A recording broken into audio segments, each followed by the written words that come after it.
Hey, what's up guys, it's Jake aka Tag, and today we're back at it again with the easiest deck in Clash Royale right now. This deck has an absurd amount of fireball bait with the Royal Hogs, the Barbarian Hut, the Magic Archer, and the Flying Machine. And it's incredibly no skill because all you really have to do is play passive with the Barb Hut on defense and no ground unit will ever be able to break through. The Barbarian Hut got a buff and now after it dies it spawns Barbarians just like a Tombstone spawns Skeletons. And the Royal Hogs also got a huge 6% damage increase, so they're a much better win condition than they ever were. This deck is so annoying to play against right now because you have the long-range Magic Archer and the Flying Machine to lock onto your opponent's towers and the Bandit to dash on your opponent's towers in an instant with one of the most overpowered win conditions that just recently got buffed. If you guys are not already supporting me in the shop, my creator code is SirTag. By using creator code SirTag, I get a percentage of all money spent in the shop at no extra cost to you. It allows me to spend more time on my videos and I really appreciate it. So we got a game against Andres. We're going to go in for a Barbarian barrel to kick open the game and we're going to see what's up. We have our Bandit for that Dark Prince,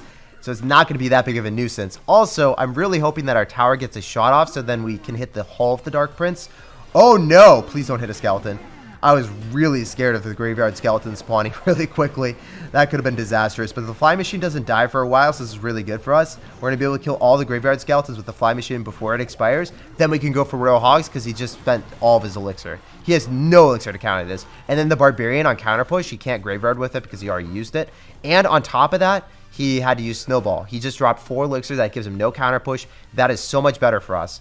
And also, we've identified it as a graveyard deck. So if you're playing against a control deck like Graveyard, and you're running our deck, which is admittedly not so great against Graveyard and double Elixir, we get a lot of damage in single.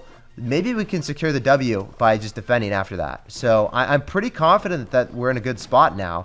I want to go for a Bandit to go and snipe that if possible. So I want to go for a Barbarian Barrel and Bandit so that we can go and snipe the Musketeer, kill it really quickly, and then have the Bandit dash immediately. So I try to get some early chip damage with the Barb Barrel, so then we put it in Threshold that the Bandit would snipe it, and then hit his tower with him unexpecting it. So it didn't work out. It was really close, but no cigar. Sometimes against worse players, they'll mess that up, but obviously this guy has quick reaction time, so that was not the case here. He did go for a poison, so we're going to go in for Royal Hogs again, and we know he's at a low amount of Elixir. Remember, he did Snowball last time, so I'm apprehensive about going in for the bats to give him a free snowball yet again. And I'm not going to fireball yet. I'm just going to wait because we're up so much damage. I just feel it's uncomfortable fireballing right now. I'd rather just go for bats on defense against the Musketeer and had a nice Elixir trade, kill it really quickly, and then we should be able to just destroy his graveyard because he doesn't have a tank for the graveyard anymore. So we didn't save the bats. We wanted to have priority on killing his units at the river, and I think that should be a good frame of mind whenever you're playing against a graveyard deck. Always identify their tanks and realize, hey, in double Elixir right now, in double, it's very, very easy for this guy to kill it. He's got so many spells. He's got Snowball. He's got the Sauce. He can kill our he can just destroy our bats with ease. So it's not a reliable defense. If we drop it on top of the Musketeer, he's probably not expecting it. He's probably expecting us to save it. So if we're able to make that happen, he's in a really bad spot then. Okay, so Graveyard's probably going to come through. If he Giants, I might actually go in for a Goblin Hut here. Or not a Goblin Hut, a Barbarian Hut here. So then his Giant doesn't cross the river. If we just defend for the next 8 seconds, we win the game. So that was our best play of the game, guys, by far. Dropping that Barbarian Hut, so then we pull back the Giant, so then he doesn't have a tank for the graveyard. Will allow to secure the W because then our tower was able to just start shooting at the skeletons of the graveyard instead of the Giant, and that allowed for a really nice defense. Admittedly, I think that is a horrible matchup for us. That clutch Barb Hut allowed us to win that game, and I feel really good about that one. Let's jump on to the next game and let's keep asserting dominance. All right, guys, we got a game here. We're going to sauce out Bats in the back, and we're just waiting and see if he wants to cycle a Miner before we drop our Bandit. He didn't do it, so we're cycling the Bats, and he's going to go for Magic Archer. So we want to immediately fireball that and just not waste any time. I don't want to leak too much Elixir before fireballing that, so we dropped it preemptively, waiting for the Magic Archer to walk into it. And when we see an Ice Golem and Magic Archer, I'm automatically expecting this to be Royal Hogs. It's going to be a fast Royal Hogs cycle, probably with Mini P.E.K.K.A. Yeah, that's what I'm anticipating right now. So the way I want to play this is I don't have my bats in cycle, which is really inconvenient for me. I need to go for a Barbarian Barrel just to tank up for the Flying Machine, I believe. Alright, that's going to be fine. The Barbarian's going to tank. Flying Machine dies. It does not get any value on our Magic Archer. So I could cycle to a Fireball by cycling a 2 Elixir Bats, but I want to keep our Magic Archer healthy. So I'm going to go in for Royal Hogs here and get damage at the same time. Looks pretty comfortable for me. I don't want to go for a fireball just yet. I just want to relax a little bit because I think that if I go in for a bandit and kill the mini P.E.K.K.A with that, then we get a little bit of a platform to go and dash right on top of the magic archer. So that's really good for me. Then I can fireball because the barbarians will keep the fly machine within it, and then the magic archer just dies at the barbarian. So that worked out exactly as we wanted. Unfortunately, this is not going to be super easy if he has like a snowball or something, but other than that, I can just reliably kill it, then go for a barb barrel. Barb barrel will tank for the bats, so that's good. And we'll see what he does. Usually I just like going for barb huts, but we're going to be in a situation where I wanted to try to get some damage because he got a lot of damage on us, and we still had the bats to counter push with, right? One thing that I don't like doing is I don't like going for the barb hut like too high up because he's got fly machine, right? But if he does it, we have barbs tanky for our fly machine. So it's not too reliable of a snipe for him. Okay, so I'm going to go in for bandit on the left. He could mini P.E.K.K.A this, which is a little bit scary. We'll see. Okay, we can fly machine here, as I said before. It's not really the best trade for him. So we can go for bats, and then I can barb barrel right on top of this. And we're going to be able to kill the mini P.E.K.K.A. We're going to be able to kill the magic archers. And because the magic archers are going to fall, I feel comfortable going for royal hogs. Oh, I thought the ice golem was going to stay or keep it alive a little bit longer. That would be so nice, man. We can go for another barb hut. We can stack them because this one is still alive, right? And we have fireball for his royal hogs if he spams them on the right-hand side. If he drops them on the other side, it's fine. I'm going to go for fly machine because I really want him to fireball this again. I just feel miserable for him.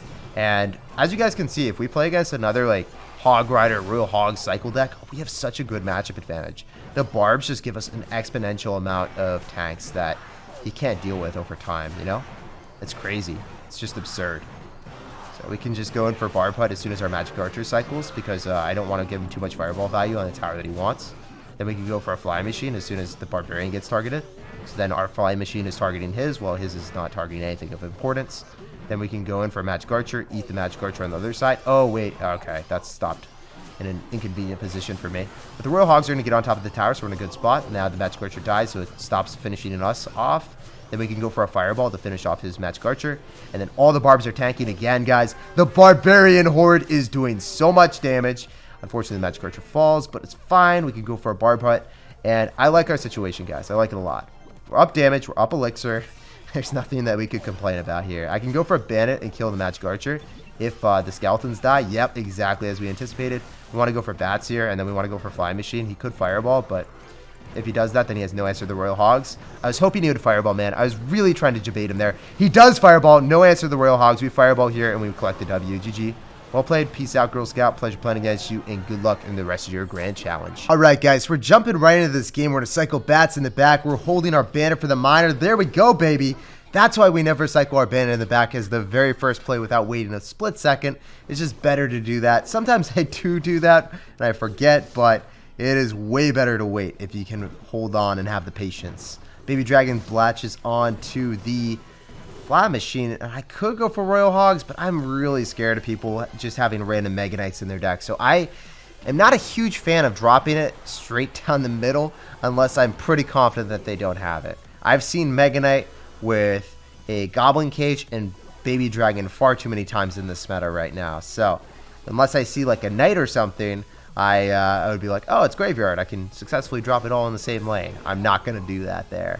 So he's going to have Inferno Dragon. Unfortunately, the goblin cage, or not goblin cage, the barbarian hut doesn't pull. Poison will be able to do a lot of damage to our tower and on top of the magic archer, so that's unfortunate. But I'm going to go for royal hogs opposite lane. I'm going to get a very spicy fireball off. So when this lava hound pops, I will be able to hit the baby dragon, the lava hound, everything. This will be nice. In a couple seconds, then we fireball it all, and then we go for a fly machine. So then the baby dragon latches onto that. So I'm pretty happy with our situation. The royal hogs are going to be able to take the left-hand tower. He tried to do a tower trade, specifically because we are running a control-oriented deck. If he takes one tower, he knows that he'll be in a matchup advantage. Fortunately for us, we held on because we did a really nice fireball timing. We waited for the lava hound pups to pop, then we elected to fireball. If you guys were wondering, that's how you defend. So we're going to go in for a bandit here, and we'll see what we can accomplish. It looks like I probably want to be able to kill that. So I'm going to go for a magic archer. If I'm able to kill the tombstone and kill the skeletons, then I think we're going to be able to break through with royal hogs. So I'm going to go for my royal hogs now because it looks like we're going to be able to keep the magic archer alive. Usually if you keep the magic archer alive, you just want to keep stacking stuff in front of it. It seems awkward. It seems odd, but it's really advantageous for you. If you're able to line up the magic archer with the tower and consistently just rattle off more and more chip damage, spam more cards in front of it, you're going to get way more damage from it because it's based off of damage over time, right? It's one of those cards that, because of its long range, it's really weak. It needs tanks, and if you're able to keep tanks in front of it alive longer, you're going to get a lot more value from it. We're going to go and fireball back that baby dragon again. Unfortunately, we will lose the tower, but we're not going to... I don't know if the fireball was ideal. We're not going to get 3 crowned anyway. We wouldn't have gotten 3 crowned. I think I should have just eaten it. It's nice to like have that retrospect moment where you're like, you know what? I probably should have just eaten it. I want to go for a bandit. I don't want it to dash on the skeleton, so I placed it there. I didn't want to dash towards the skeleton. I wanted to dash towards that instead. And I can go for Royal Hogs right here, and all of them go towards that tower. If you guys didn't know that, really important to do when they don't have Tombstone in cycle. Didn't have it immediately in cycle, so we were able to get some nice value there. Able to go for a flying machine, and it's going to be out of range of the poison. I can also go in for bandit, so then the baby dragon locks onto that, hopefully. And then we can go bats right on top of the inferno. Man, this is tough. I think I'm forced to go for Royal Hogs. Maybe we can pull back the inferno dragon again. Yeah, it's really good. I can fireball those barbarians too. Some of the Royal Hogs are going to get on top of the tower. Guys, I think we could win this just because we have fireball for his barbs. It's really weird. He's got barbs and tombstone in the same deck. He's crazy, man. So I want to go in for a bandit here. Maybe we can bait out the tombstone because his barbarians are out of cycle. If we bait out the tombstone, then he's not going to have it for the Royal Hogs. So that's how we're thinking. We're like thinking a couple steps ahead. Like, okay, now his barbs are really far out of cycle, so we can go in for this. It's going to be 2 cards out of cycle for the barbs, maybe. Yeah, he's not going to be able to drop them. He loses the game. GG, well played, and peace out, brother. Because he didn't have barbarians, we were able to go in for the Royal Hogs, and he didn't have tombstone because we baited out with bandit. All right, guys, so we got a game against Adriano. We're going to sauce out a barbarian hut if he spams us. Otherwise, we just want to wait. Want to see what he's going to do. So he's going to go for a Night Witch, so we got to go for a barbarian hut in the same lane. If he drops a tank in front of that, that is going to be our best answer. So he's going to have the Elixir Golem and Night Witch. So this is going to be one of the few defenses that's actually a little bit difficult. The reason being is a lot of times they're going to have Fireball, and they can swiftly eliminate your Magic Archer. So we're going to go for our Magic Archer here. We want to space everything out. We want to get a very nice Fireball as soon as the Elixir Golem pops. So we're going to try to get everything dispersed. We want to kill those blobs as quickly as possible. We're going to try to get bats right on top of that Electro Dragon. We want to be able to kill that. If the Electro Dragon falls, his entire push dissipates, and we'll have a great counter push with the Royal Hogs and the bats. So that's how you want to play it. You want to make sure that you fireball the Elixir blobs after they pop. So then you're able to get as much Elixir as possible, as quickly as possible, so you can finish up the rest of the push. So that worked out really well for us. We were able to defend in a situation that we do not have poison, we do not have snowball, we have no great ways of killing the bats that spawn out of that Night Witch. So we're going to go for a bandit on the right hand side, see what he responds with. Maybe he goes in for a Night Witch. No, he just goes for a barbarian barrel. So I'm going to go for a barb hut, and we'll see if he elects to go in for an elixir golem or something, because it'll be right into the barb hut now, and we're up elixir at this point. So I'm very comfortable with our situation. We can fireball and we can barb barrel to go kill that Night Witch, by the way. As long as he doesn't have a battle healer healing everything up, we're in a great spot then. So he's going to go for an Electric Dragon. We want to go for a Fly Machine here. If he fireballs it, it's okay. I just want to keep my Magic Archer because that's going to be our best way of damaging down the bats when he gets a ton of them spawned. If he wants to go in for a Magic Archer like that to go and snipe the Barb Hut, we're completely fine with that. I want to go for a Fireball here because I want to be able to kill the Electric Dragon, and then I also want to go in for Royal Hogs. Unfortunately, the Fly Machine is just going to die. He did miss some of the Royal Hogs, though. They were jumping over the river, and he couldn't hit them with the Fireball. Let's go. That's a lot of damage on the left because the healthy one was tanking for the weak one. So I'm in a really good spot, I think. I probably want to go for a Bandit in the back right, and we'll see if he Elixir Golem. So he does. So if he does that, I just want to go for my Barb Hut early. I'm going to cycle it lower, so then Magic Archer is going to have a tougher time. I can Fireball and Barb Barrel as long as he doesn't have the Battle Healer healing, as I said before. So we'll see if we can make that happen. Fly Machine is going to be Fireball bait. We'll see what he wants to do here. So we are going to go for that real soon. We just want to get enough value here. So we're going to go for the Barb Barrel. We're going to go for the Fireball. And that is a popped Night Witch. So no more bats are going to spawn. So if you guys ever have issue with like, what? I didn't Fireball and like the Fireball is not working. It's not killing what I needed to. Well, you got to Fireball and you got to go Barb Barrel pretty quickly. Like really instantaneously, honestly. We can go for our Royal Hogs here because he just Fireballed. So I think he's in a bad spot. Yes, you can go in for as much as you want on defense here, but no, you can't defend. You just use your Fireball, so the bats are going to get on the tower, and you're going to lose the game. GG, well played, and peace out, Girl Scout. Pleasure playing against you and asserting dominance. So Elixir Golem is always one of my favorite decks to just utterly destroy. Alright guys, so we got a game against Avi. We're going to see what's up, we're going to see what's good, and I love my starting hand. I have Bats, I have Bandit, I have Barbarian, the 3 cards that I would like to cycle to start if I have to choose about any of the cards I can pick from. So, I want to go for a Barbarian barrel as soon as that skeleton barrel explodes. I do not want to take any damage from those skeletons, and it looks like it's either going to be a Mega Knight deck or a Mortar Bait deck with the skeleton barrel. Probably going to be Mega Knight, so I really don't want to go in for Royal Hogs all in the same lane. Hopefully he Mega Knights on top of that, but he's going to Barbarian instead. So, I want to just play safe and sound until we see that. Our best answer to the Mega Knight in this deck is going to be the Bandit, but maybe he doesn't have Mega Knight since he's got Sparky, or maybe he's got Mega Knight plus Sparky. We'll have to wait and see. This is going to be an interesting deck. Lots of bait in it. As you guys saw right there, right? You can go in for a Bandit to fully counter the Sparky if possible. And the Bandit will... Okay, focus up, Jake. You got to go for Barbarian here so we don't lose that tower. But the Bandit, as it dashes, it's invulnerable to the Sparky's charge. So it's really cool to have that type of interaction happen. We were able to Fireball the Firecracker and the Sparky in one fell swoop.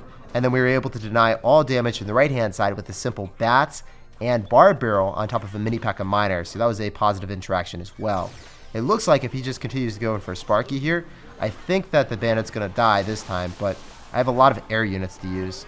So I probably want to go for Bats on that side to kill the mini P.E.K.K.A. for a +2 interaction as long as he doesn't zap. We just need to drop our Bats early enough and then we'll be fine. We just don't want them to cross the river. So now we're going to drop them. We're going to be A-OK. We can go in for a Barbarian barrel, and it's going to be able to tank for the Sparky and also kill the skeleton barrel skeletons. So we're in a really good spot at this point. I think in this matchup, it's going to be a little bit more tricky than the usual, just like passively spam Barbarian huts and then hope that they have a tank deck so they can never break through. We have to manage it a little bit, but it's not too bad, right? Our deck does counter his if played correctly. We have the Barbarian for the skeleton barrel. We also will end up having a lot of answers to that Sparky with our air units that he just can't touch. That's the good thing about this deck is you really don't have to think too much. It's just kind of autopilot the entire time. I can go for a Barbarian barrel and then probably have to Bandit here, but we're A-OK. I don't think I have to do anything else. Ooh, the Mega Knight, or not the Mega Knight, the mini P.E.K.K.A. locked onto the tower, interestingly enough. It's going to Lightning, but then he has no Elixir for the Bandit, so the Bandit's going to connect on the right. So it did look a little bit dicey there, but in reality, the game was like already won. We can just go in for that Magic Archer, line everything up, and it was an inordinate amount of damage that we had early on with that Bandit. That Bandit connecting when he went in for the Sparky, he was just hopelessly hoping for damage, and it wasn't coming anytime soon. We are taking a clean 2-0 victory. Not even going to come close to taking that tower, dude. You have to Lightning, but I can just go for Bats and probably stop you if you want to. Yeah, so if you went for a Lightning, you would have gotten Lightning blocked, and that would have been really funny. GG, well played, and peace out, Girl Scout.